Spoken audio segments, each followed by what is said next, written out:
Shadow Slave. By Guiltythree. Chapter 1192, Battle of the Black Skull 6. Before the battle, Morgan had said that she would have been certain of Valor's victory if not for Mordred's reflections. Now that her final echo had revealed itself, Sunny finally understood what she meant. The arrival of the Worm Titan instantly changed the situation on the battlefield, but even such a creature was not enough to spell certain defeat for the forces of Clan Song. A mere corrupted Titan would not have been able to doom the monstrous beings gathered on the desolate Antarctic plain today, and an echo of one was tremendously powerful, but not nearly as dreadful as the real thing would have been. So, even though the situation had changed, the outcome of the battle still hung in fragile balance. The dead were rising to assist the outnumbered warriors of valor. The main body of the echo itself had to be dealt with, as well. Instead of quelling the furious bloodshed, the arrival of the abominable worm only seemed to drive the chaos to a new, inconceivable level. One thing it did manage to achieve instantly, though, was force Beastmaster to finally reveal herself. Sunny felt her presence before he saw her. It was as though an invisible hammer fell from the sky, pressing every soldier of Clan Valot into the ground. The awakened, who had been fighting with indomitable resolve up until now, suddenly staggered and swayed. Their movements grew sluggish and strained. Arg. Sunny gritted his teeth as he shook off the effects of the mental assault. Even his incredible resistance against mind attacks had been insufficient to fully deflect Beastmaster's diabolical power. The poor warriors of Clan Valor stood no chance against it. Their only saving grace was that the enchantress was forced to spread herself thin to influence 1,000 powerful awakened at the same time. Their concentration was broken, and their strength was severely diminished, but at least they survived. If the task in front of the daughter of Kisong had been less enormous, she would have probably managed to either subjugate them or outright shatter their minds. The most frightening thing about it, though, was that the ordinary warriors were not even her main target. Sunny saw it from the corner of his eye. But once he did, he couldn't look away. Beastmaster appeared on the battlefield, standing calmly in front of the ravaged span of it where Whispering Blade had been fighting against the reflections. Sunny did not know if she had used her transformation ability, but for some reason, the alluring saint looked even more beautiful than she usually did. So much more. Before, Beastmaster's beauty was mesmerizing. But now, it was simply ruinous. She was so breathtaking that looking at her was actually painful. It was as though Sunny's soul was bleeding. Damn it. As the beautiful demoness took a step forward, the four reflections that had been fighting Whispering Blade dashed away to confront the titanic worm. Beastmaster did not wield any weapons, and her enemy could not be seen. The ground around her suddenly exploded, and she was obscured by a cloud of dust. Something moved within that cloud, and a devastating shockwave spread outward, sending awakened warriors and enthralled nightmare creatures flying. A moment later, there was another explosion. Sunny had entertained ideas of eliminating the demonic enchantress, but looking at her bizarre clash with Matic, one using ethereal mental attacks, the other invisible swords, he was suddenly not sure that he was qualified. How was he supposed to intrude upon a battle that he could not even perceive? Later. For now, he still had an unfinished task. The dead had risen to support the warriors of valor, but Beastmaster's calamitous assault had restored the lethal equilibrium between the two fighting forces. The titanic echo was clashing with the four reflections. And Saint Tyrus was still in danger. He dashed forward, using the Sin of Solace to cut down one of the masters who had attacked him before, the one capable of creating javelins of compressed air. The spell whispered into his ear, and at the same time, the cursed sword laughed at him from the other side. Ignoring both, Sunny fought his way through the ring of enemies surrounding Skytide and arrived at her side. Saint Tyrus was on one knee in the middle of a pile of corpses, her armor battered and broken. Her sword was covered in a net of cracks, and her golden hair was sticking to her face, painted red by blood. Nevertheless, her amber eyes were as calm and severe as always, full of grave resolve and unbreakable will. But they were full of pain and exhaustion, too. She couldn't have been all right after bearing the brunt of Beastmaster's power for so long. Sunny cursed and threw himself forward, colliding with a corrupted thrall that was bringing down its stinger on Skytide's cracked sword. The two of them fell to the ground, and the Sin of Solace hissed, slicing through the abomination's tail. There was no retaliation from the nightmare creature, because Saint Tyrus had pierced its neck a split second later. While Sunny was recovering, she pulled her sword out of the thrall's corpse and braced it to block an aspect ability attack made by one of Song's Ascended. Sky Tide's sword let out a low ring, and shattered, instantly turning into a rain of radiant sparks. She was tossed back and grunted, spitting out a mouthful of blood. "You bastards." Sunny was already back on his feet, full of dark fury.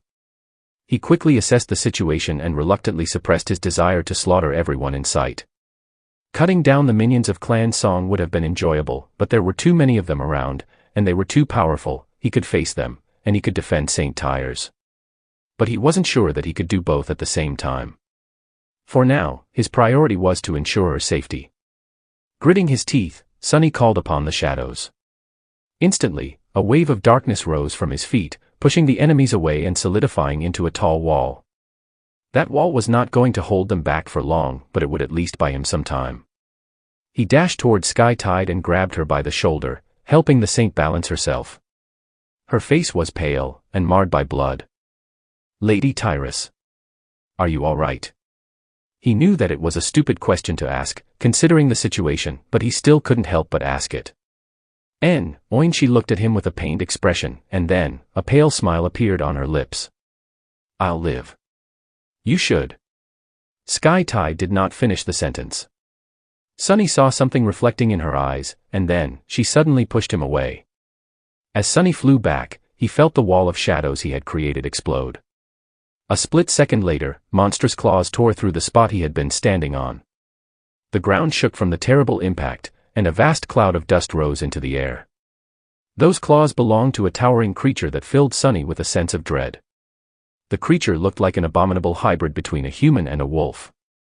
Even hunched, it was at least 4 meters tall, with terrifying fangs and bestial eyes that were full of wicked fury. The beast radiated a feeling of wildness, savage power, and primal ferocity. Dire Fong had arrived to finish off the fallen saint of the White Feather clan. Chapter 1193, Battle of the Black Skull 7. Not good. Sunny landed in a roll and instantly dashed to the side. Almost at the same moment, claws tore through the air, almost brushing against his skin. They were so close that he felt the wind stirring as it threw his hair into disarray. Fast. Sunny landed on his feet and slid backward. Sensing the movement of shadows, he raised the Sin of Solace to block the attack, not because he actually perceived it, but because he knew that it had to come. Then, he screamed. A deafening, inhuman, monstrous roar suddenly split the skies apart, and Sunny's head was instantly pierced by pain so intense that he couldn't help but groan. What? What the hell is that? A sonic attack? As his vision blurred, the strike that he had predicted came. The Sin of Solace was in the way, but it was not in a position to form a solid block. Sunny's whole body shook as he was thrown back once again, his bones and tendons creaking under immense pressure. Luckily, they did not burst apart. But it really, really hurt. Falling to the ground, Sunny dove into the shadows and flew out of them a couple dozen meters away. He barely had time to grab St. Tyrus and carry her forward with his momentum before Dire Fong's claws tore into her battered armor. The two of them came to a stop some distance away and froze for a moment, supporting each other. Sunny's breathing was hoarse, and Sky Tide's face was ashen. In front of them, the towering monster, St. Dire Fong, who had finally unleashed his transcendent power, slowly turned his wolf-like snout and looked at them with a bestial, blood-red, terrifying eye. Sunny's intuition was screaming. Looking at the monstrous creature, half human, half beast, he felt it, deep in the dark expanse of his lightless soul. Death. Fighting Dire Fong meant death. A saint was a saint, after all. In terms of raw power, a transcendent human was similar to a corrupted nightmare creature. Although humans possessed only one soul core, their intelligence and aspect powers made them equal to devils. At least, someone like Beastmaster seemed closer to a terror, even. Sunny had fought, and killed, many corrupted abominations. But despite the similarity, saints were nothing like the creatures he had killed. That had nothing to do with raw power, and everything to do with who they were.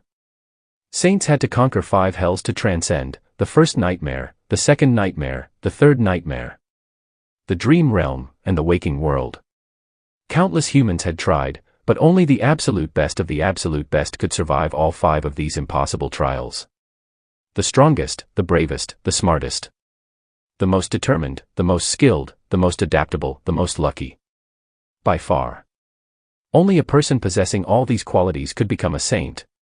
Even with the interference of the great clans, nothing less would do. So, facing a saint was not comparable to facing a random corrupted abomination. Facing a saint was like facing one of the strongest corrupted abominations in existence. A fiend among fiends. Dire Fong was not alone, either. There were several ascended of clan Song and powerful thralls surrounding them, too. Curse it all.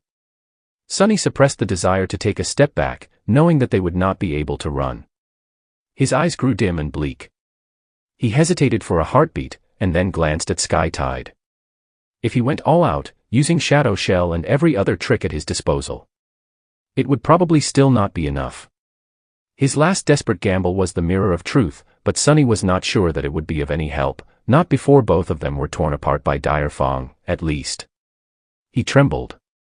Lady Tyrus, I don't know what to do. She looked at him, her bloodied face remaining calm and composed. Her voice was steady, too. Of course, you do. You have to flee. Sunny gritted his teeth. Yes, retreat was always an option. He was a great master of staying alive, after all. He could dissolve into shadows and emerge from them hundreds of meters, or even a few kilometers away from the dreadful saint. He could become one of the shadows, as well, and thus immune to all physical damage. That was how he had survived on that snowy field in the Antarctic Center, after all. The problem was that he couldn't take anyone with him. And so, Sky Tide's meaning was clear, she was telling him to leave her and save himself. But Sunny, he didn't want to. And so, he was not going to. There was no time for conversations, really, so he simply raised his sword and snarled, "Like hell I will." In the next moment, the monstrous figure of Dire Fong turned into a gray blur. He was moving too fast for Sunny to trace where the attack would come from. Even Shadow Sense could not keep up with the bestial saint. And so, all Sunny could do was guess. Crap. He summoned the shadows again, trying to build another wall around them. However, it was smashed apart before receiving the chance to solidify. He tried to block the attack of the Transcendent with the Sin of Solace again. However, it was pushed aside with disheartening ease. He put himself between Dire Fong and Saint Tyrus. Arg. Sunny felt his throat being ripped open by a sharp claw. He reeled back and grabbed his mutilated neck, feeling blood flow through his fingers like a river. Damn it. That hurts. He used the dying wish to heal the lethal wound, exhausting the accumulated charge of the transcendent charm. It was still not enough to change the situation. The monstrous beast was already lunging to deliver another attack, and this time. Before Sunny could react, a blinding flash suddenly illuminated the world, and the gray blur lunging at them was suddenly swallowed by an explosion of white flames. At the same time, a figure wielding a slender rapier appeared in front of the Ascended of Clan Song. She moved between them like an apparition, deflecting a rain of attacks with measured elegance and strange, seemingly irrational ease. Cassie pulled the attention of the enemy masters and thralls, while Nephi's positioned herself between Dire Fong and Sunny. The towering beast emerged from the flames, wisps of white fire were dancing on his fur, but he did not appear burned. The saint bared his fangs in a murderous grin. Looking up at the towering monstrosity, Nephi's calmly brought her radiant longsword into a high guard. Sunny. Are you all right? He sighed. Damn. It is indeed a stupid question to ask. Chapter 1194, Battle of the Black Skull 8. Sunny let out a terse breath. Yeah, I'm fine. Just got my throat ripped out. No big deal. He lowered his bloodied hand, revealing the wound that had already disappeared thanks to the enchantment. There was a lot of blood on his neck and the black silk of the Shroud of Dusk, but under it, his skin and flesh were perfectly fine. A corner of Nef's mouth curled upward. I see. Then, she looked at Dire Fong with a severity that seemed cold enough to freeze a person to death and said calmly, in that case, Lady Skytide, please fall back with Song of the Fallen. Master Sunless and I will remain to cover your retreat. Saint Tyrus was in no condition to face Dire Fong in battle. Even if she wanted to stay, her presence would only slow the two of them down. She seemed to have understood that, as well. Even if she didn't, Sunny was not sure that Skytide was in a position to refuse Nef's orders. She was a vassal of Clan Valor, after all, and Nephi's was technically of the same status as Morgan. Cassie, take her. There was nowhere really safe on the battlefield, but getting closer to the main body of Valor's force, and away from the most dangerous enemies, would increase Skytide's chances of survival by a lot. Cassie was facing two masters of Clan Song. Her rapier did not seem to move very swiftly, but somehow, it was always where it needed to be to deflect their attacks. The blind girl moved with measured cadence, always half a step ahead of her enemies. Although her face remained calm, the two ascended seemed shaken. Shaken enough to make a mistake. Just at that moment, one of them summoned his aspect ability to turn the ground under Cassie's feet into treacherous mud, while the other committed to a powerful thrust of his sword. However, the blind girl lightly jumped just a split second before her footing would have been lost in wet sludge, avoiding being momentarily immobilized. Her rapier shot forward, piercing the neck of the swordsman who had been counting on his partner's aspect to stall the enemy. At the same time, something flashed through the air, and the quiet dancer came to a halt above her shoulder, its blade marred by blood. Both masters silently fell down. Their bodies crumbled to the ground almost at the same exact moment as Cassie landed from her jump, one rapier in hand and another hovering above her shoulder. She swiftly moved, evading a frenzied attack of a corrupted thrall, and appeared next to Saint Tyrus. Without saying a word, the blind girl grabbed Skytide by the shoulder and pulled her away. Dire Fong, surprisingly, allowed all of that to happen without moving a muscle. He simply stared at Nephi's from above as the white flames died down on his fur, motionless, with an indifferent expression on his bestial face. Sunny was curious about what the gloomy saint was thinking, but at the same time, he didn't really care to know. Soon enough, the three of them were left facing each other, the towering monstrosity on one side, Sunny and Nephi standing shoulder to shoulder on the other. Ah. It brings back memories. The situation was entirely different, and the enemy was entirely different. The two of them were entirely different, as well. So much had changed, and yet, he couldn't help but feel as if they were back under the branches of the Soul Devourer, looking up at the carapace demon and preparing to bring the enormous abomination down. Dire Fong's snout moved, and suddenly, a deep, reverberating voice escaped from it, making Sunny's bones tremble. You are Broken Sword's daughter. Nephi's tilted her head a little, then answered calmly, I am. Red sparks swirled around her head, forming into a helmet. The monstrous beast grinned. Shame, N011N. With that, he roared and lunged forward. Somewhere else on the battlefield, piles of corpses were moving, coming back to life. Constant shockwaves from the distant clash between the Titan Echo and the four reflections were shaking the ground, making it seem as if the world was on the verge of crumbling to dust. There were awakened echoes and enthralled abominations tearing each other apart. The soil was soaked with blood, and more bodies fell into the red sludge every moment. A bolt of lightning flashed, and a thunderclap rolled across the desolate plain, soon drowning in the clangor of the battle. The first drops of heavy rain fell down. In the midst of all this chaos, covered in blood, a young man in battered armor coldly pulled his sword from the body of an awakened warrior, threw the corpse aside, and turned around. A slender young woman clad in a suit of black armor, with a red cape draped around her shoulders, reflected in his strange, mirror-like eyes. The two of them looked so much alike that they could be mistaken for twins. Morgan calmly dismissed her cape, allowing it to disintegrate into a rain of scarlet sparks. Raising her sword and pointing it at Mordred, she pierced him with a sharp gaze and smiled, Let's get it over with, monster. Play whatever dirty tricks you have left, and then we can settle it once and for all with our swords. Mordred stared at her for a moment, then glanced at the distant shape of the gargantuan worm. Dirty tricks, huh? Ah, but I don't have any of those left. His sister smirked with contempt. Please forgive me if I don't believe you. Mordred shook his head and took a step forward, his face devoid of the usual lightness. Don't get me wrong. I could have prepared a few. But that would be so unsatisfying, don't you think? Dear sister. You shouldn't assume that I want to kill you with my own two hands any less than you want to kill me. What's the point of killing you with a trick?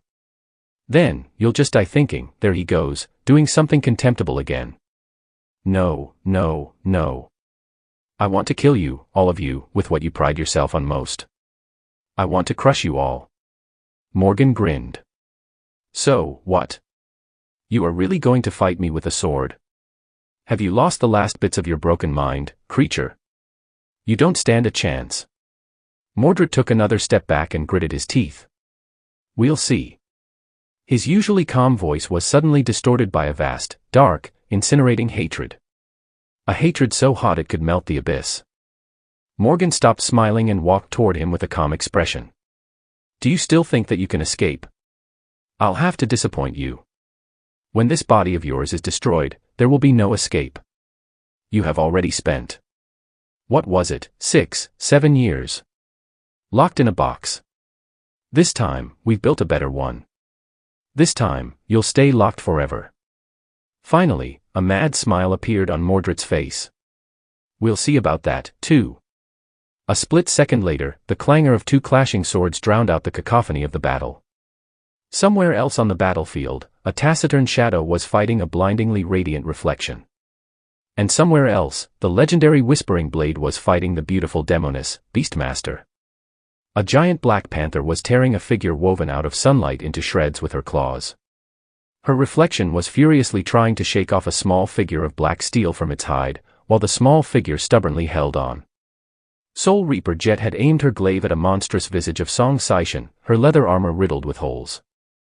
The monster facing her wiped the blood off her lips and spat, as if tasting something disgusting. A blind girl was fighting through a mass of enthralled nightmare creatures to guide a battered saint to safety. A revolting creature made out of countless gray worms was being slowly destroyed by 4 cracked reflections. As the gray sky broke with a torrent of rain, the ruinous battle exploded into a nightmare of violence.